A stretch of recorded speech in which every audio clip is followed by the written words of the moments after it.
لوگوں نے سہل بن سعد سعدی سے پوچھا کہ منبر نبوی کس چیز کا تھا؟ آپ نے فرمایا کہ اب دنیا اسلام میں اس کے متعلق مجھ سے زیادہ جاننے والا کوئی باقی نہیں رہا۔ منبر غابہ کے چھاؤ سے بنا تھا، فلاں عورت کے غلام فلاں نے اسے رسول اللہ صلی اللہ علیہ وسلم کے لیے بنایا تھا۔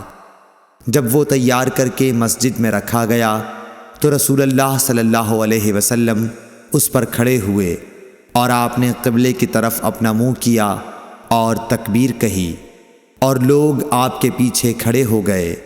پھر آپ نے قرآن مجید کی آیتیں پڑھیں اور رکوع کیا۔ آپ کے پیچھے تمام لوگ بھی رکوع میں چلے گئے۔ پھر آپ نے اپنا سر اٹھایا، پھر اسی حالت میں آپ الٹے پاؤں پیچھے ہٹے، پھر زمین پر سجدہ کیا، پھر منبر پر دوبارہ تشریف لائے اور قرأت کی، پھر رکوع کیا، پھر رکوع سے سر اٹھایا اور قبلے ہی کی طرف رخ کیے ہوئے پیچھے لوٹے اور زمین پر سجدہ کیا۔ یہ ہے منبر کا قصہ۔ امام ابو عبداللہ بخاری نے کہا کہ علی بن عبداللہ مدینی نے کہا کہ مجھ سے امام احمد بن حنبل نے اس حدیث کو پوچھا۔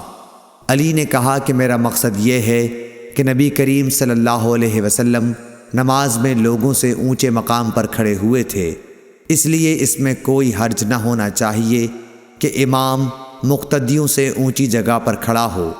علی بن مدینی کہتے ہیں کہ میں نے امام احمد بن حنبل سے کہا کہ سفیان بن عینیہ سے یہ حدیث اکثر پوچھی جاتی تھی، آپ نے بھی یہ حدیث ان سے سنی ہے؟ تو انہوں نے جواب دیا کہ نہیں۔ صحیح بخاری حدیث نمبر 377۔ حمید طویل نے خبر دی انس بن مالک سے کہ نبی کریم صلی اللہ علیہ وسلم 5 ہجری میں اپنے گھوڑے سے گر گئے تھے، جس سے آپ کی پنڈلی یا کندھا زخمی ہو گئے، اور آپ نے 1 مہینے تک اپنی بیویوں کے پاس نہ جانے کی قسم کھائی۔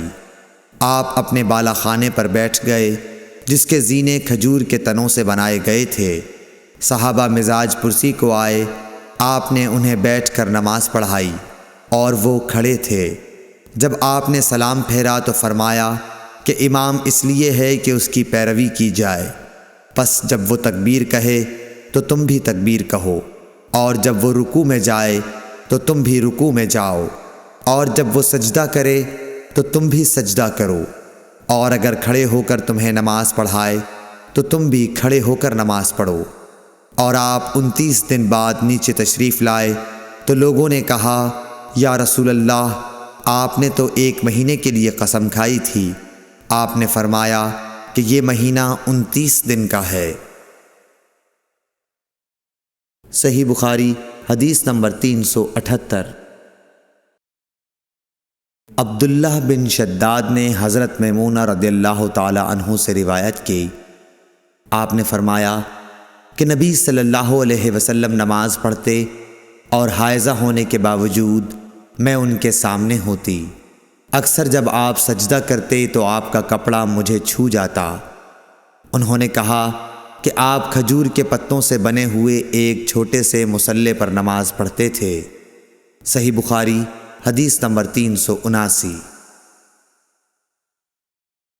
انس بن مالک سے روایت ہے کہ ان کی نانی ملیکہ نے رسول اللہ صلی اللہ علیہ وسلم کو کھانا تیار کر کے کھانے کے لیے بلایا۔ آپ نے کھانے کے بعد فرمایا کہ آؤ تمہیں نماز پڑھا دوں۔ انس رضی اللہ تعالی عنہ نے کہا کہ میں نے اپنے گھر سے ایک بوریا اٹھایا جو کثرت استعمال سے کالا ہو گیا تھا۔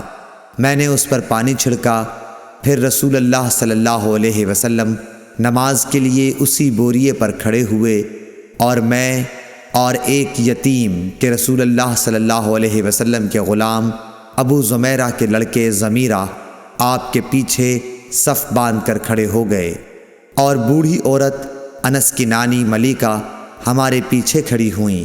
پھر رسول اللہ صلی اللہ علیہ وسلم نے ہمیں 2 رکعت نماز پڑھائی اور واپس گھر تشریف لے گئے۔ صحیح بخاری حدیث نمبر 380۔ السلام علیکم ورحمۃ اللہ وبرکاتہ۔ اللہ کے رسول کے بتائے ہوئے راستے پر چلنے کی توفیق عطا فرمائے۔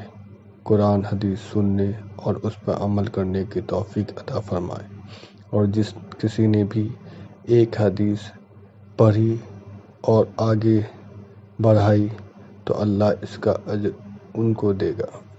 آمین۔